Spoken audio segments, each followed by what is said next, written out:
नमस्कार दोस्तों, मेरे YouTube के मंच पे आपका स्वागत है। दोस्तों 27 जून को बहुत ही अहम दिन है होने वाला है दोस्तों। मैं इसलिए इसको अहम दिन कह रहा हूँ दोस्तों कि क्यों होने वाला है अहम दिन।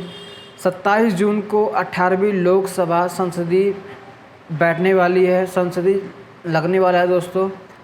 18वीं लोकसभा संसदीय चलने वाली है। इसमें ख़ास बात यह है कि 10 साल में नेता प्रतिपक्ष का पद खाली था। 10 साल में नेता प्रतिपक्ष का पद खाली था। उससे पहले जो नेता प्रतिपक्ष थे वो थी सुषमा स्वराज। इसके बाद जो 10 साल चली उसमें नेता प्रतिपक्ष नहीं था। क्यों नहीं था, इसके बारे में आगे बात करेंगे। तो 18वीं लोकसभा संसद चलने वाली है 27 जून को। इस संसद में मिलने वाला है नेता प्रतिपक्ष जो लोगों के मुद्दे को उठाता है और लोगों के मुद्दे को संसद में रखता है और विरोध प्रदर्शन करता है। तो हमें 10 साल बाद मिलने वाला है, संसद को मिलने वाला है नेता प्रतिपक्ष, जो कांग्रेस को नेता प्रतिपक्ष राहुल गांधी बनने वाले हैं। 10 साल पहले जब यूपीए की सरकार थी तो उस समय नेता प्रतिपक्ष पर सुषमा स्वराज जी रही, और जैसे बीजेपी की सरकार आती है तो पूर्ण बहुमत की सरकार बनती है तो उसमें कांग्रेस को उतनी सीट नहीं मिलती है जितनी सीट नेता प्रतिपक्ष को बैठने के लिए मिलना चाहिए। उतनी भी सीट नहीं मिलती है जिसको वो संसद में विपक्ष पर बैठ सके। तो दोस्तों किस प्रकार इन 10 सालों में नेता प्रतिपक्ष नहीं रहा, हम इस वीडियो को आगे हम बात करेंगे। 10 साल के बाद हमें नेता प्रतिपक्ष संसद को मिलने जा रहा है, क्योंकि इसमें जो क्राइटेरिया होता है नेता प्रतिपक्ष में बैठने के लिए, उस पर कांग्रेस के पास उतनी सीटें नहीं थी जितनी होनी चाहिए। सबसे पहले उत्तर प्रदेश में समाजवादी पार्टी और अखिलेश यादव ने 37 सीटें जीतकर विपक्ष पद में बैठने के और अच्छी विपक्ष पद मजबूत होने की सक्षम है। अखिलेश यादव और समाजवादी पार्टी मिलकर जो एक ही पार्टी, अखिलेश यादव भी एक बड़े नेता के रूप में उभरे हैं। समाजवादी पार्टी में 37 सीटें जीतकर 80 सीटों में से 37 सीटें जीतकर वो यूपी का सबसे बड़े पार्टी बनकर उभरे हैं। कितनी सीटें? 37 सीटें जीतकर सबसे बड़े पार्टी उत्तर प्रदेश में उभर रहे हैं, और वो भी संसद में जाने वाले हैं। उनके भी, अखिलेश यादव भी संसद में बैठेंगे और उनके भी सांसद कम से कम 37 सांसद उनके भी होंगे। तो आप समझ सकते हैं दोस्तों इस बार जो मोदी सरकार है उस किस तरीके के संकट होने वाला है। जो मुद्दे रहे हैं महंगाई को लेकर, बेरोजगारी को लेकर, पेपर लीक को लेकर, इन सब मुद्दे को राहुल गांधी और अखिलेश यादव उठाने वाले हैं और मोदी सरकार को इस बात का जवाब देना होगा। पिछले पंचवर्षीय और उससे पहले पंचवर्षीय में क्या होता था कि नेता प्रतिपक्ष नहीं होता था तो मनमाने तरीके से उनकी काम किया जाता था और उनसे बिना अनुमति के काम किया जाता था। इस बार नेता प्रतिपक्ष मिलने के बाद जो लगाम लग गया है दोस्तों मोदी सरकार पर, जो लगाम कहते हैं, जो उनके बिना जो मुद्दे उठाए जाएंगे, उस मुद्दे को उठाने पर उनको जवाब देना होगा। इस संसद में दोस्तों राहुल और अखिलेश दोनों संसद में होंगे जो लगातार लोगों के मुद्दे उठाते रहे हैं, जैसे बेरोज़गारी, महंगाई और पेपर लीक्स, अडानी के मुद्दे पर लगातार राहुल गांधी बोलते रहे हैं। और इस बार नेता प्रतिपक्ष में जो बैठे गए कांग्रेस बैठेगी, उस तरीके की मनमानी नहीं चल पाएगी जिस तरीके की मनमानी पिछले चलती थी। पिछले बार किसी को बर्खास्त कर दिया सवाल पूछने पर, अडानी के मुद्दे पर सवाल पूछने पर राहुल गांधी को बर्खास्त कर दिया था, महुआ मोत्री को बर्खास्त कर दिया था, महुआ मोत्री को बर्खास्त कर दिया गया था। कुछ ऐसे सांसद थे जिनको राज्यसभा लोकसभा से विपक्ष को, ऐसे सांसद जिनको भी पिछले बार रिस्ट्रिकेट कर दिया गया था और निलंबित कर दिया गया था। इस बार ऐसा नहीं होने वाला, क्योंकि नेता विपक्ष एकदम मजबूत है। 231 सीटें उनके पास हैं, जो कुल मिला के एनडीए अलायंस है उनके पास 231 सीटें हैं, जो बहुत ही मजबूत विपक्ष है इस बार। मतलब कि कोई भी मनमानी तरीके से अपने काम, उनके जो मुद्दे हैं मनमानी तरीके से नहीं किया जा सकता, नहीं माना जा सकता, और वो लगातार अपनी आवाज़ को उठाते रहेंगे। अब बात करते हैं कि पिछले 10 सालों में क्यों नहीं रहा नेता प्रतिपक्ष। कि नेता प्रतिपक्ष बनने के लिए दोस्तों एक 10% सीटें होनी चाहिए विपक्ष के पास। जैसे 545 सीटें हैं तो कम से कम 55 सीटें ऐसी होनी चाहिए जो विपक्ष के पास होनी चाहिए। 2014 में कुल 45 सीटें थी और 2019 में कुल 52 सीटें थी दोस्तों। 52 53 सीटें थी जो विपक्ष को बैठने के लिए उनको बाध्य नहीं था। अब इस बार उनको 99 सीटें मिली हैं विपक्ष को, कांग्रेस को। तो आज इस संसद में जो 18वीं लोकसभा संसद है उसको उस बैठने पर आ रही विपक्ष एकदम जो उनका 10% सीट है वो पूरा हो गया है। और इस बार नेता प्रतिपक्ष बैठेंगे। जो उनकी नेता अपोजिशन ऑफ लीडर होंगे राहुल गांधी। मतलब कि इस बार का जो संसदीय लोकसभा बैठेगी उसमें बहुत ही मज़ा आने वाला है और लोगों के मुद्दे इस बार उठाए जाएंगे और सरकार को इस बार उनको जवाब देना होगा। तो दोस्तों इस बार संसद में राहुल गांधी और अखिलेश यादव जिनके पास 37 सांसद होंगे और राहुल गांधी एक प्रतिपक्ष नेता के रूप में बैठेंगे। तो आप सोच सकते हैं दोस्तों किस प्रकार के राहुल गांधी और अखिलेश यादव का राजनीतिक करियर राजनीतिक रहा है कि बेरोजगारी मुद्दा, महंगाई, पेपर लीक्स और अडानी को लेकर किस तरीके के मुद्दे वो चलाते रहे हैं पिछले संसद में। और इस बार तो दोनों मिलके इस मुद्दे को उठाएंगे। जैसे अग्निवीर हो गया, बेरोजगारी का हो गया, भर्तियाँ क्यों नहीं निकल रही हैं इसके हो गया, इस प्रकार के मुद्दे पर उन लोग उठाने वाले हैं और इस तरीके के बात वो इस संसद में करने वाले हैं। और मोदी सरकार को इस बार दांते तने चने चबाने वाले हैं। मतलब कि इस बार मोदी सरकार की संसद में बहुत ही डिफ़िकल्ट होने वाला है। बहुत ही मतलब कि सरल तरीके से इस बार संसदीय नहीं चलने पर उनको जवाब देना होगा।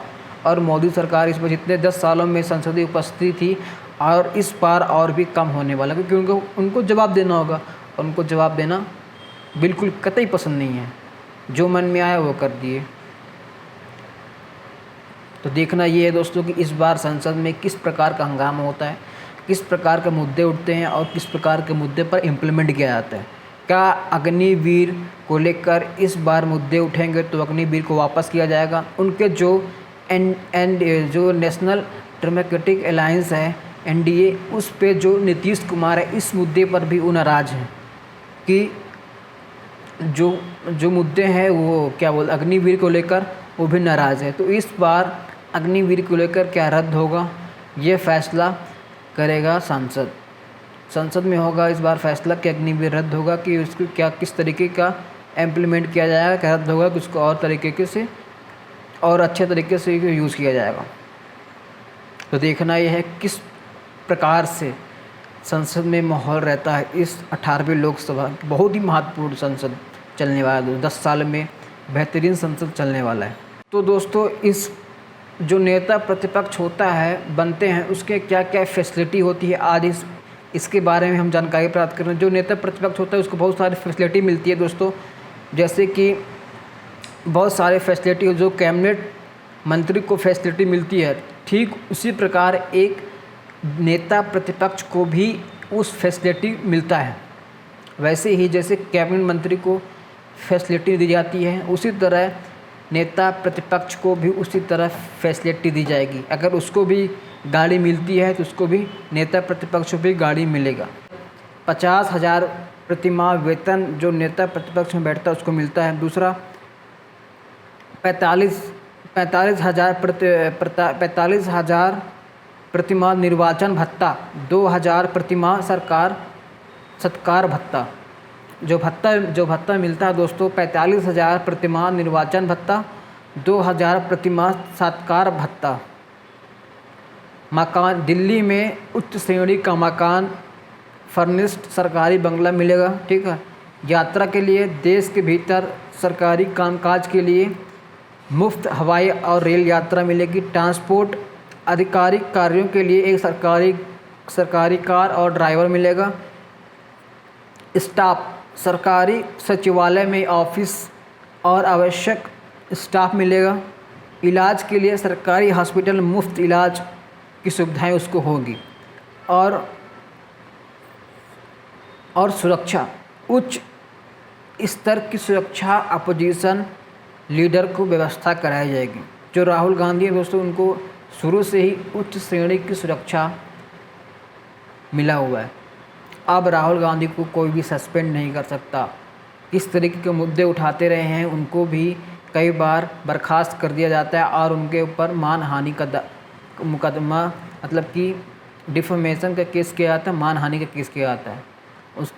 इस बार उनको कोई भी किस तरीके का रोक ठोक, कुछ भी सवाल कर सकते हैं सरकार से, कुछ भी। और बेरोज़गारी, महंगाई, पेपर लीक्स को लेकर भी मुद्दा उठाएंगे इस बार। तो दोस्तों, इस बार 18वीं लोकसभा संसद में सत्र चलने वाला है, तो उसमें सबसे बड़ा मुद्दा है महंगाई का। महंगाई ने तोड़ा 15 महीने का रिकॉर्ड। थोक महंगाई दर बढ़ी 2.61% बढ़ी है। मतलब इतनी महंगाई बढ़ी है इन 15 महीनों में, जो अभी बढ़ रहा है, जो अभी बढ़ी है उसके 15 महीने में रिकॉर्ड तोड़ दिया। अब समझ सकते हो दोस्तों कि महंगाई किस प्रकार से बढ़ रही है। अभी तो और पेट्रोल के दाम भी अभी बढ़ेंगे।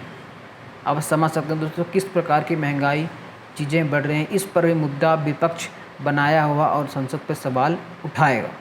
और दूसरा मुद्दा ये है दोस्तों, नीट परीक्षा पेपर लीक्स। ये है हमारे केंद्रीय मंत्री धर्मेंद्र प्रधान ने कहा है कि कोई भी पेपर लीक्स नहीं हुए हैं। ये है केंद्रीय शिक्षा मंत्री धर्मेंद्र प्रधान का बयान। भी उन्होंने कहा है कि कोई भी सबूत नहीं है पेपर लीक्स होने के। मैं बताता हूँ दोस्तों कि क्या सबूत है क्या नहीं। बिहार में 13 लोगों को गिरफ्तार किया गया है पेपर लीक्स के मामले में जुड़े लोगों को। दोस्तों, गुजरात के गोधरा में नीट एग्ज़ाम को चीटिंग गैंग भी पकड़ा गया है, जो 7 लाख रुपए लेकर चीटिंग करवाता था।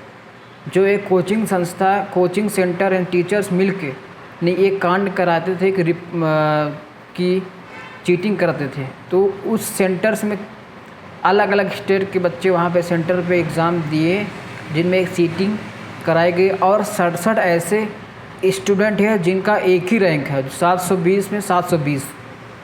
और 5 ऐसे स्टूडेंट हैं जो एक ही सेंटर से, एक ही सीरियल नंबर और एक ही सेंटर में, उनका भी रैंक 720 में 720 है।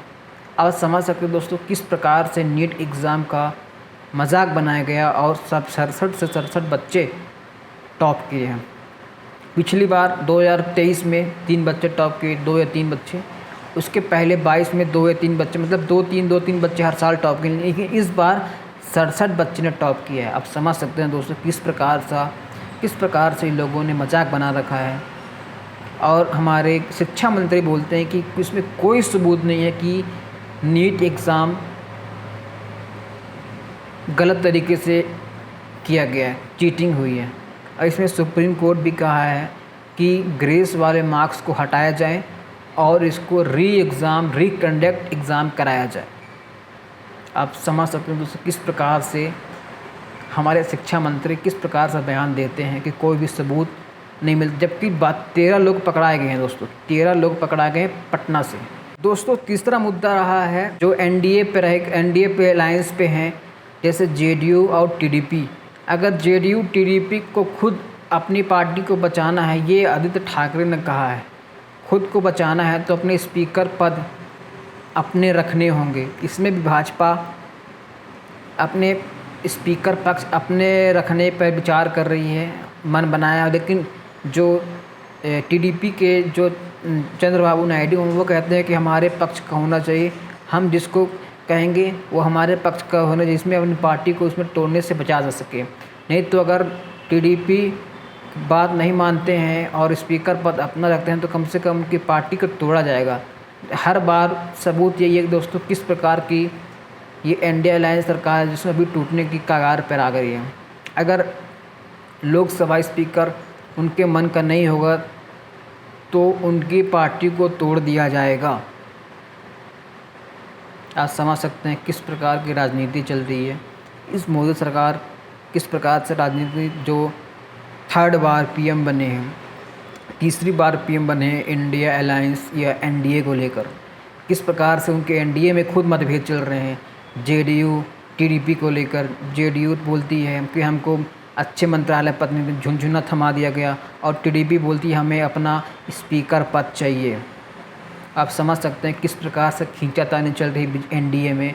बीजेपी अलग कर रही है, जेडीयू अलग कर रही है, टीडीपी अलग तरीके से खींचापानी पद को लेकर चल रहा है। इस संसद में देखना है, अब ये देखना है कि स्पीकर पद किसे मिलता है। टीडीपी अपने रखती है या फिर बीजेपी अपने तरीके का जो पद है, जो स्पीकर पद है, वो अपने तरीके से रखती है। देखना ये है कि संसद में चलेगा 27 जून को पता कौन स्पीकर बनने वाला है। देख सकते हैं दोस्तों कि इस बार किस प्रकार तरीके से नेता प्रतिपक्ष मजबूत है, किस प्रकार से अपने मुद्दे रखेगी और किस प्रकार तरीके से अपने मुद्दे का जो मुद्दे उठा रहे हैं उसमें सरकार कितना अमल करती है, ये देखना है। तो दोस्तों अगर वीडियो इन्फॉर्मेशन लगा तो लाइक करें, शेयर करें और नीचे कमेंट पर जरूर लिखें वीडियो को कैसा लगा। Thank you.